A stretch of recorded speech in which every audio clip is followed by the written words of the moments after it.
No, I can. That's the thing. I can make a record, but I can't connect to an online video call. That's probably because when you're making a record, you're playing the instruments and not working Yeah. at the desk. Yeah, exactly. There you go. Yeah. So this is basically a piece about lockdown life with a bit Right. about what you're actually up to, anyway, musically. We'll start with that part and Sure. you just talk about what you listen to, what you're reading, like the culture that's getting you through this.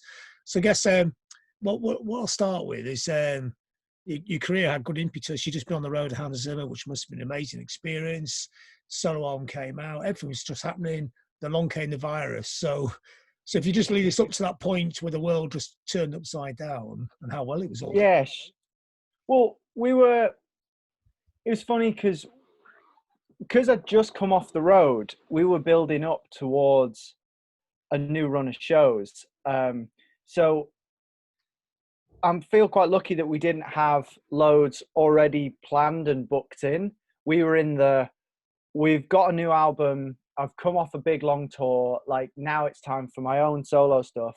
And I feel like I was in a pretty fortunate position that we didn't have to cancel a lot. But I've just gone ahead with, even if we can't do shows, we will put out singles and put out a record, because I'm hoping this is going to lead people to actually being able to sit and appreciate, like, sitting through an album, And it's funny because I think people who wouldn't necessarily consider themselves like gig goers, I know for everyone who's like hardcore, I am a music fan, that's how I identify myself. I think I'm hoping a lot of people who didn't think of themselves as that realize how much they do take in live music. Even if it's just, if you're hanging out in a bar in town, you're with friends that see gigs and maybe taking that in. I'm hoping more people realize how important that was to them when before they might not have necessarily considered it. And fingers crossed, when we can all do shows, all those people come out and realize, oh, this is how I actually want to entertain myself, So do you think this is a period of cultural change, like, say, for people my generation, punk rock was, but this is like 100 times more intense? So people will change the way they listen to music, the kind of music they listen to, the way people write music as well. We're going through a lot of changes, or maybe we're not. Maybe we're just on a pause. I think it's a funny one, because I think for the first bit, it definitely felt like everyone suddenly wanted to reinvent themselves and be as positive as possible. And I think it then became, as the longer it's gone on, I think I'm of the point where, like, even if you're an artist or if you're a musician, I'm not going to be putting on pressure for people to get up and create, because I think if you can get yourself out of bed and cope with whatever it is you need to cope with to get you through the day, I'm like, that counts. If you want to make art, great. I know at the start I struggled because I like, when I write, I like having a bit of like walking around space in your brain, and when you're suddenly, your walls of your house are your entire world now, and that's where you sleep, that's where you eat, that's where you do all of this. If I'm trying to write, I don't necessarily have that big picture space that's around that. It's finding that room in your brain that I think has been a challenge for me, and I think that's going to be a challenge. But it's funny, I think people, whether you're an artist or not, are going to start realizing how they actually want to live their lives, whether or not they can. I think a lot of people that maybe have come from the straight world have now felt what it's like to be on a musician schedule. And I think that's interesting because, for people like me or you, we're used to working from home. We're used to a schedule that's dictated by your mood, and you're your own taskmaster. And I think a lot of the straight world is maybe realizing, man, I don't like what I'm doing in my day. I don't have a release. I don't have a creative release, especially when you're not interacting with people. Because I think a lot of time people's people's release is like going to the pub, you know, and when that was taken away from them, I think people realized, oh, there's nothing that gives me fulfillment in my day. And so I'm hoping we come out of this where people that might not necessarily have considered themselves creative start looking, even if it's in a small way, to find that avenue in their day. Because I know, you know, people like me and you, we have a release. We're quite lucky. We know what to do to get us through the day, you know. So have you found your own creativity's changed? Have you been writing songs, and the songs you're writing, are they different? Are they kind of introverted, enclosed by four walls songs, all completely the opposite direction, trying to reimagine the world? Yeah, suddenly come out start playing like the Beach Boys. No, so I started. This is where the timing for me wise was quite fortunate, because all that it meant was, well, I can't play shows, so I can take that section of my brain that's reserved for remember how to gig, remember these songs that you have to be able to play, and I could just shut that off and turn that kind of side of my day. I didn't have to carry that in my day, and so suddenly I was like, great, I can just finish writing a whole new bunch of songs that I'd been writing and recording when lockdown started. So, you know, I moved what I could of my studio back into my house, and it just meant it took a while to get used to write, you know, in my house, where I'm conscious of neighbors and other people. Like when you write a song, at least for me, there's a lot of getting it very, very wrong loudly, like singing very, very wrong confidently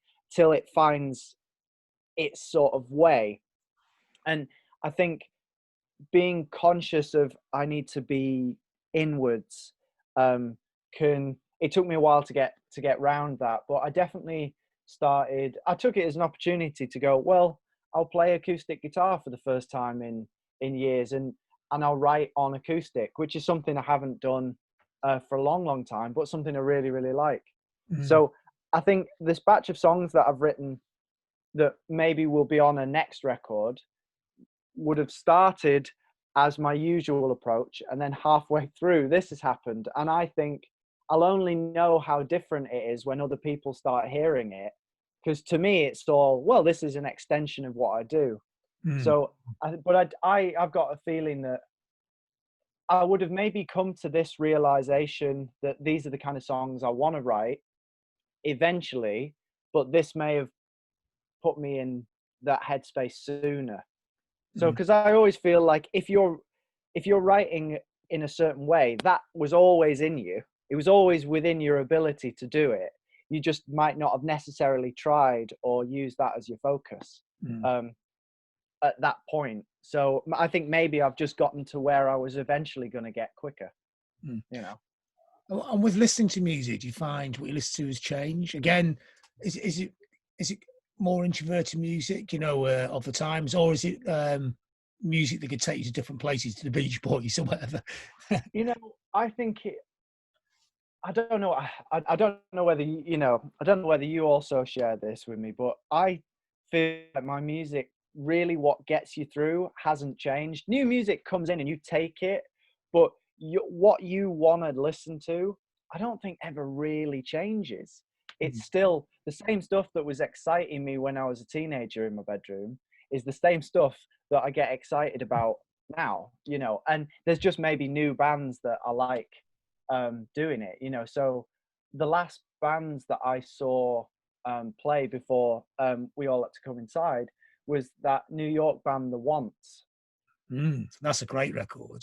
Unbelievable. And so my friend who's in the fantastic band Los Bichos, who always come and stay with us whenever they're playing in the north. So they're like, we set our house up ready for them. They sent me a text going, the Wants are playing in Manchester. I think they were playing in the basement in Yes, and they're like, you'll love them, go check them out. And I went and saw them, and one of those where, like, if my friend tells me to go see a band, they're like, you'll really like them, I won't listen to them and do research. I'll be like, let me see them. Let's see what they do. And so I went in with no idea, and it was one of those bands where you see something and you're just like, this is all I wanted out of right now. And I liked them so much, I ended up just jumping on the tour with them. I was like, I'll clear my schedule. I won't have to do anything. So I think when you find a band that excites you like that, it was great. And then we all had to go inside, and my head was suddenly filled with their music. And I was like, oh, let me try and write my version of a couple of songs like that, you know, which obviously won't sound anything like it. And then as it's gone on, I've gone back to maybe things that, like, I started to get back into, because I was playing acoustic guitar. I was like, let me listen back to all those Elliott Smith records. And then I was suddenly feeling like I was a teenager again, you know. So it's that thing of, I feel like my music intake hasn't changed really, you know, because I'm still in writing mode. And when I'm in writing mode, I actually don't necessarily listen to a lot of music. I know it might sound weird. I listen to loads of music when I'm building up to writing mode. So it just kind of is all seeping in, and I'm constantly writing notes. And then when I enter writing period, it's kind of, I have to then make what's in my head rather than keep putting more things in. It's like what I've put in now has to come out. To keep the purity of it. I mean, you don't want to sound like an amalgamation of other people's records, do you? I think it's one of those that, I think there's only so much room in my brain, and I almost can't keep inputting once I get to the point where I go, I need to write X amount of songs, you know. Maybe this is what I think. Maybe I need some things that show me how to give myself more room in my brain. I don't know. Maybe I need better coping strategies. So do you do a lot of reading, or there's a lot of time here, so people actually rediscover the art of reading? Or that's been the best thing for me. I've actually gone, I'm always of that excuse. I do enjoy reading. I'm a slow reader, but I enjoy it. And I've always got a list of books that I feel like is so long I'll never get to, you know. And but I'm one of those people that goes, I just don't have time. Or I like reading when I'm traveling. Like if I'm on tour, love it, because I'll give myself that time. And I've realized now, since I've been reading, this is the most I've read since, you know, being in school. And I think I've got through now, I'm on my 6th book since lockdown. And for me, that was massive, because I just didn't ever allow myself that time. And that's been a really, really, that's made me feel great about writing myself, you know, just for these new songs, because I never really had that input where I'm constantly reading and then writing. When I'm writing songs, I'm just sort of, these ideas are already formulated in these notes that I've made over months.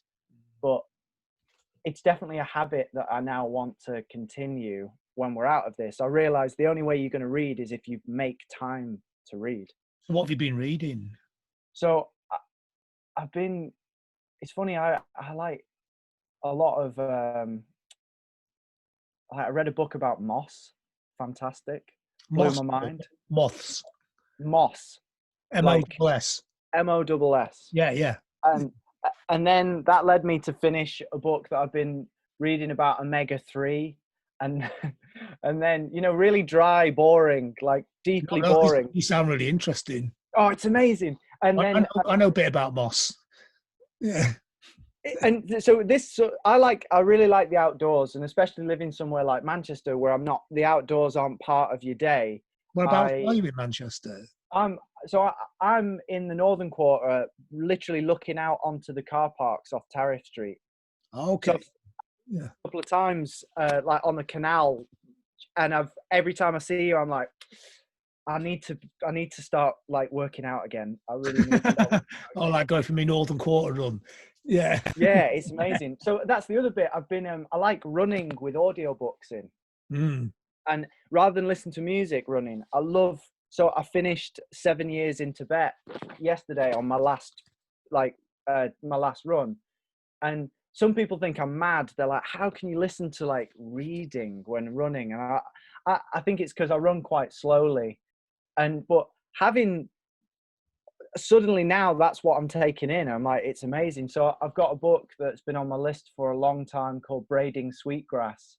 And it's about like indigenous plant knowledge as it's going to help us move forward in this world where we've lost the ability to look at our origin stories with nature because we just see science as the only answer.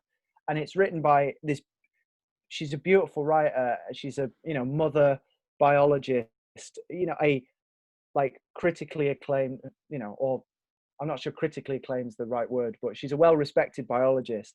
And she comes from a basis of indigenous plant medicine as an indigenous woman herself.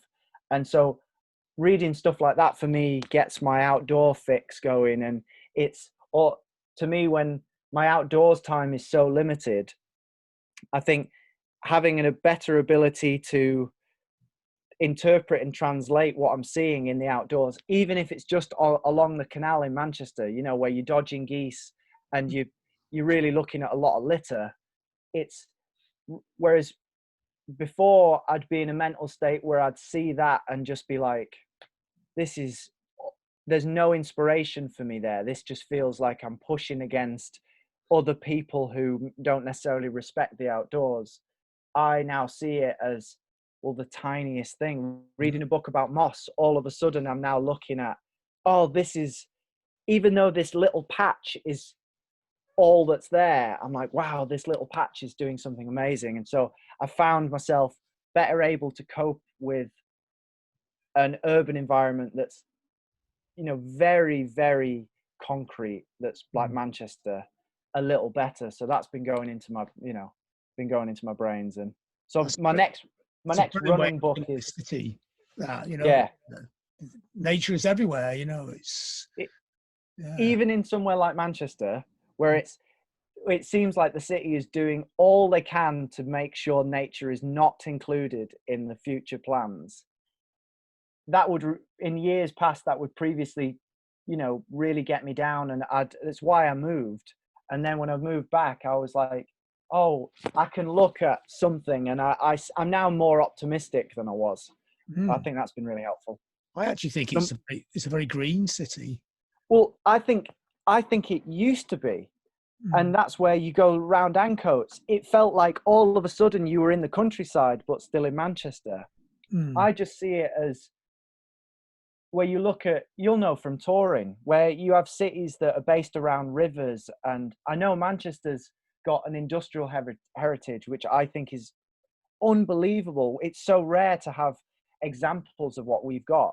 And so I'm like, if you're knocking it down, you better put something really, really geared towards the future in there, as opposed to just another high-rise office, I kind of like what they do to the city. I like looking out my window, looking at the 40-story glass tower. It's got a beauty to it.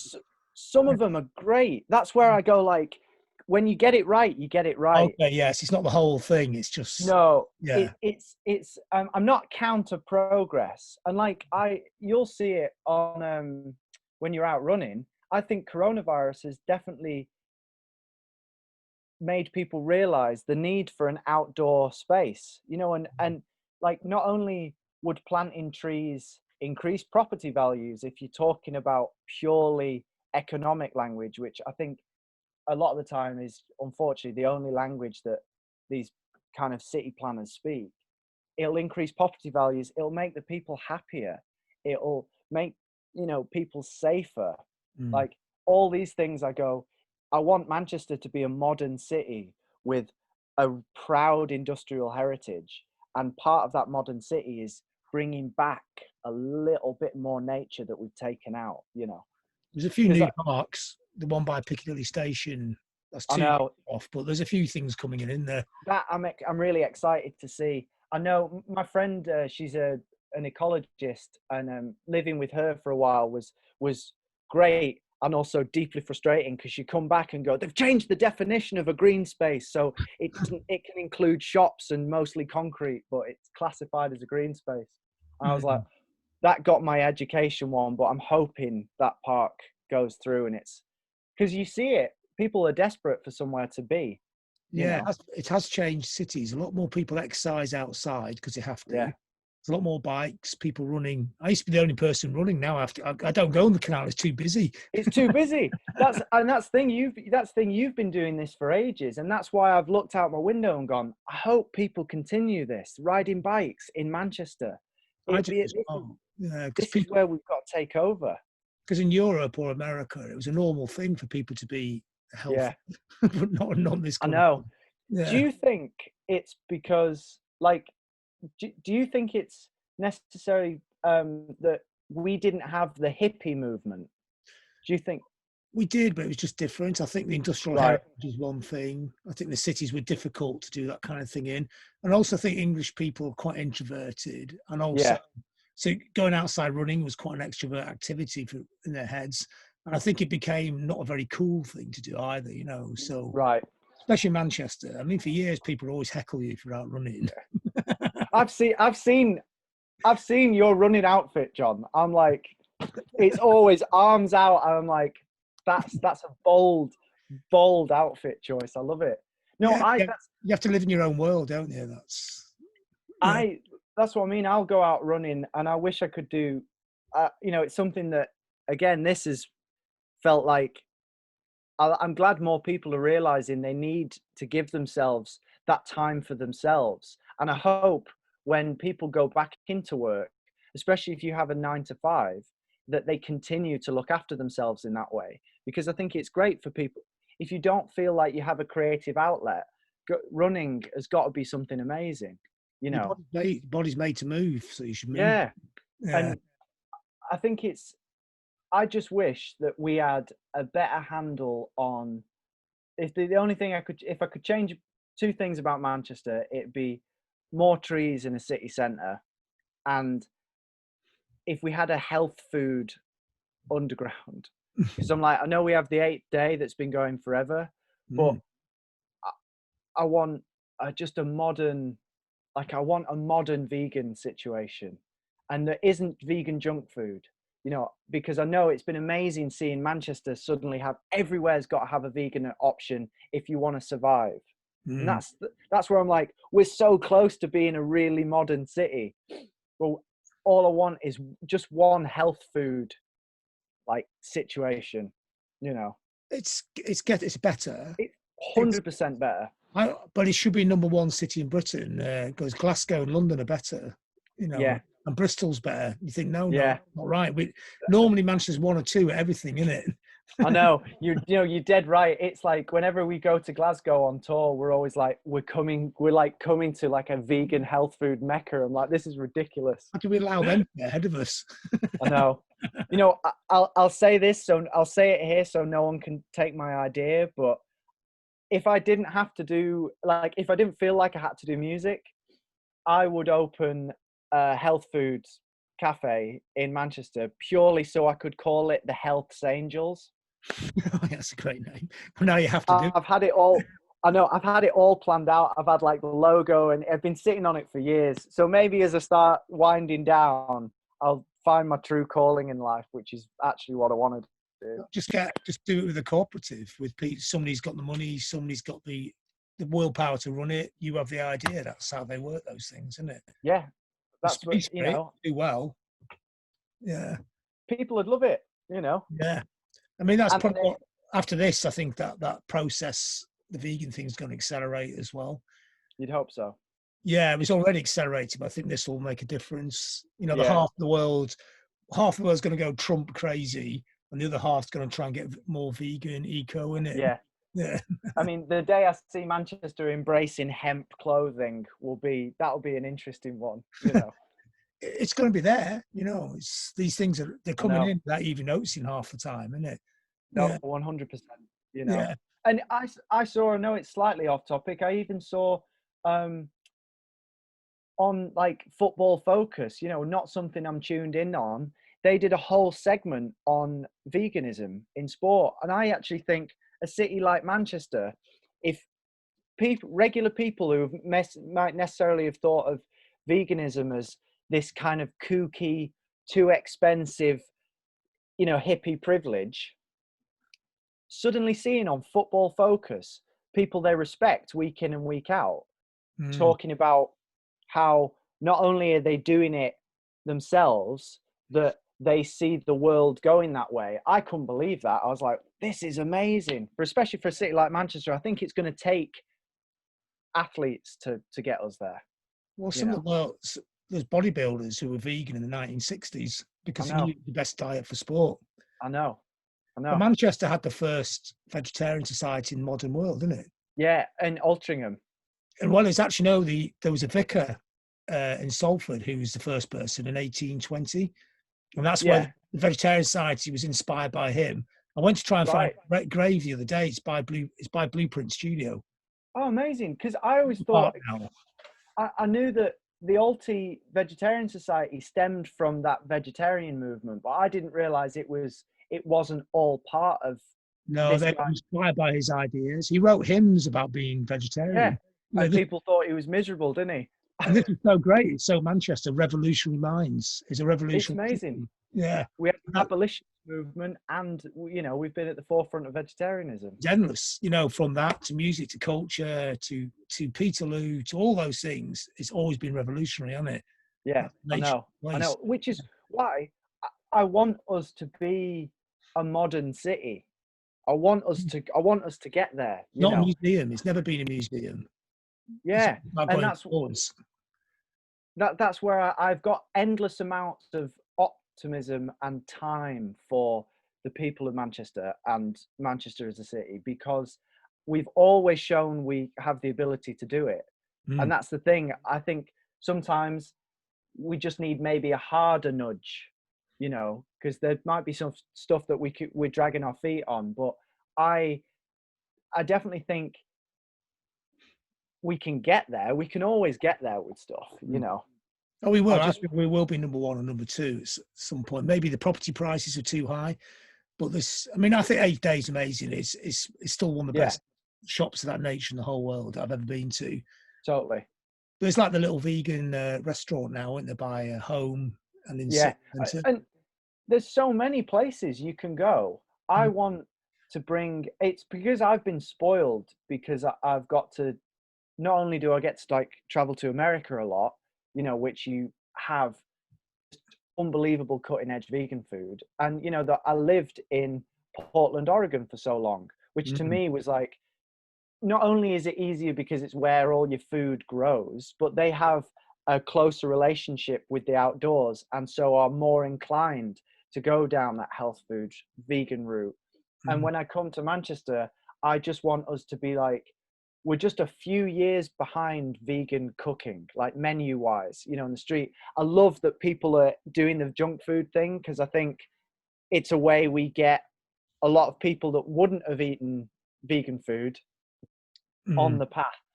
But I want us to be modern, Yeah, that's what I'm after. I think it has to be populist and not posh.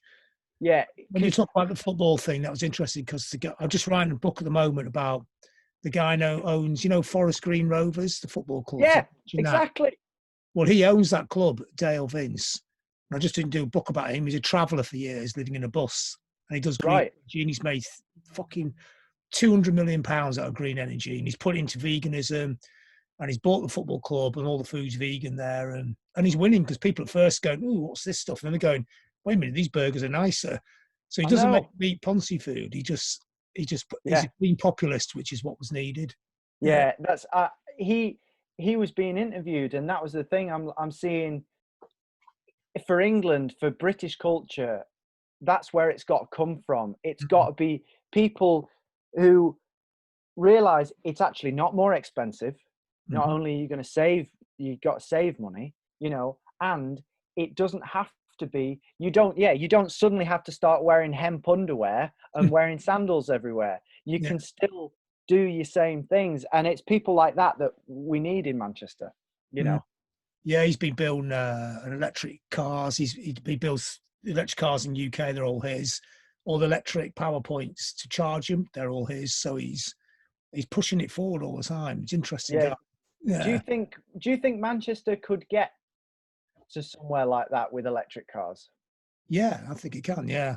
Well, he reckons, and he's always going to reckon this, but he reckons in 10 years more cars will be electric than diesel or petrol. Yeah, you'd hope so. Yeah, he's trying to get the price down as much as he can, and make it as Yeah. easy as possible to use them, and make the batteries better, increase the technology. Yeah, If someone made a van that that's I can plug in at my flat, that I can then use as my touring vehicle to replace my van, that's like a silent band member that I love dearly, that I won't be able to do without. The second someone gives me the second someone can go, you can tour plugging in at venues, and that's where, unfortunately, I just think we're so far behind the fact that if you play a venue, you can't park your car outside the venue. Most venues, small venues, because they don't provide parking. So I've got to find somewhere to charge my van for touring, and it's a thing that's in your mind where you go, well, this is what I do and I want to do it, but you know, I'm constantly filling a van up with diesel. I And think last time I spoke to him, he talked about home charging. That was his next thing. yeah, right. He's been working with Massive Attacks. They were going to do a European tour as green as they could get it. So he's creating a model for them. A lot of it Fantastic. was they would get the train to the gigs, and the gear will come in an electric bus. So it's easier at that level because you've got more money and the bigger venues, Yeah. and there's place to park and probably charge. But they were looking at the model, and then they're going to try and bring it, percolate it through. So I could tell them you'd be a guinea pig for it. Oh, I'll be any kind of guinea pig. That'll be fine. As long as I can, get it, because it is something I do think about a lot. It's the future of touring, and with this, with the virus, who knows what the future of touring is going to even look like? Yeah, it's going to be a couple of years at best. It's going to be quite weird, 50 Yeah, people in the room, yeah, perspex onto the stage. But we have to do it. We have to. We're yeah, like pioneers. We have to go out and play the gigs to see what to make them better, to make them work. And yeah. Exactly. I know.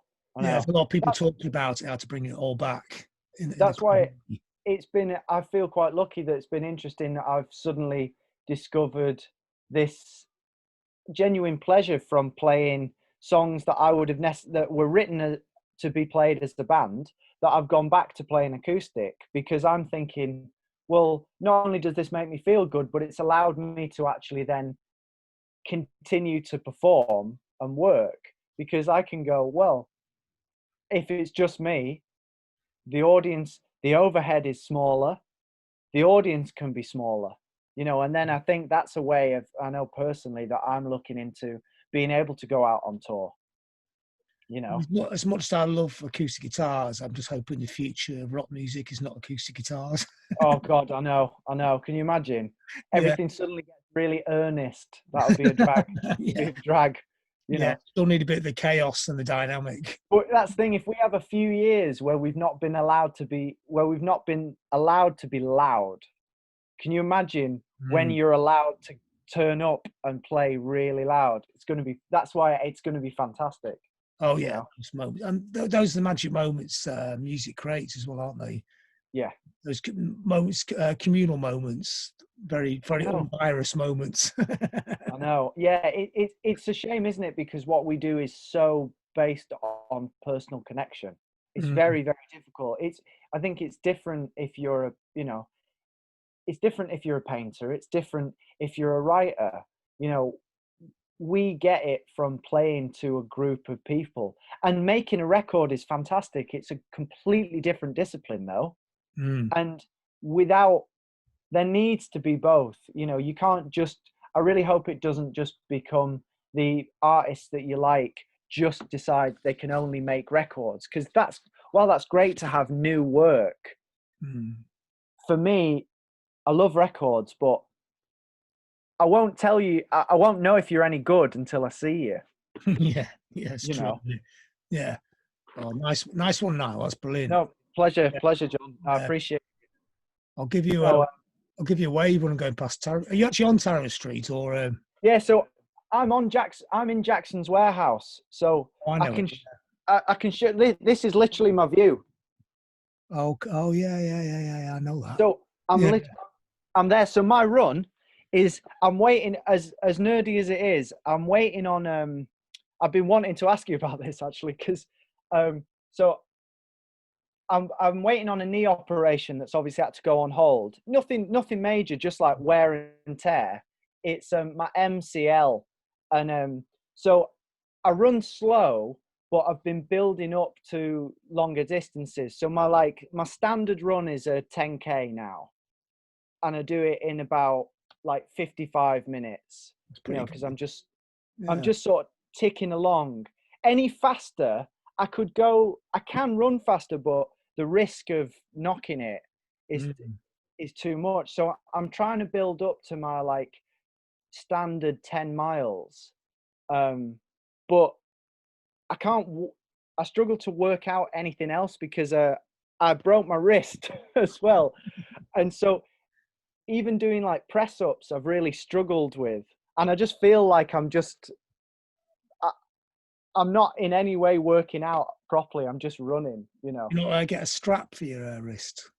Right. So No, a little strap to strengthen it. that might be smart. I mean, It's just, if it's broken and it's fixed, it should be fixed.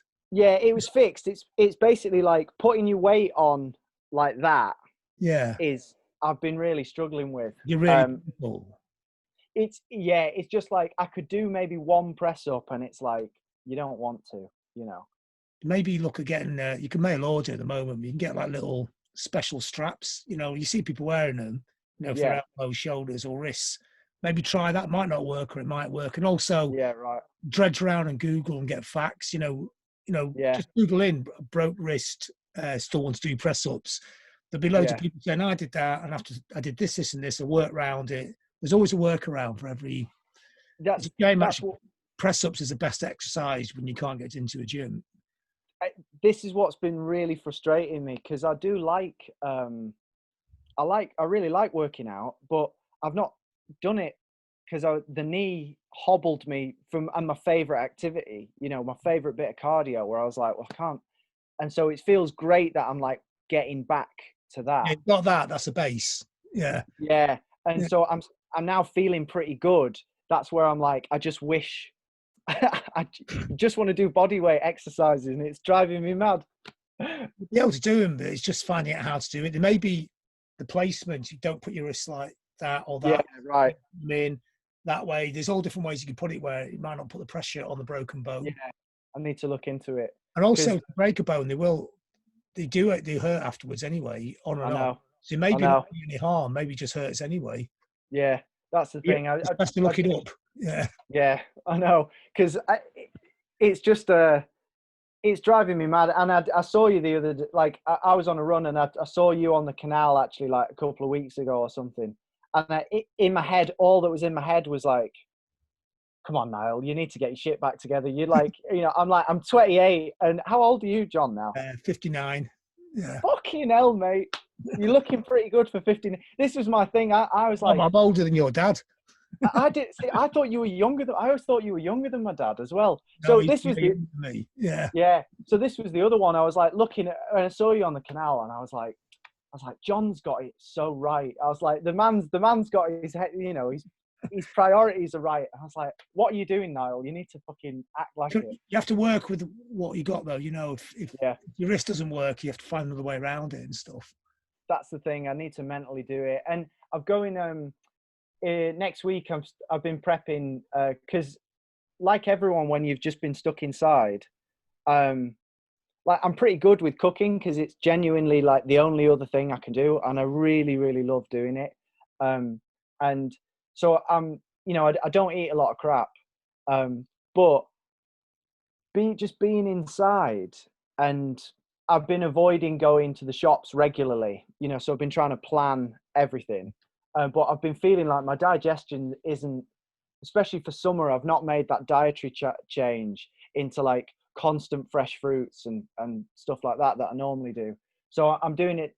I think starting next week, I'm doing a 7-day juice cleanse to Mm, get me just restart everything. mm. So I'm getting there. I'm feeling like, right, I've got my, you know, my sort of every other day doing a 10K, and I can do if I get on my juice vibe, I should be able to start back up again, you know. Yeah, they say that like in a time like this, it's good to get a structure and a discipline. Otherwise, you just slide to pajamas and TV.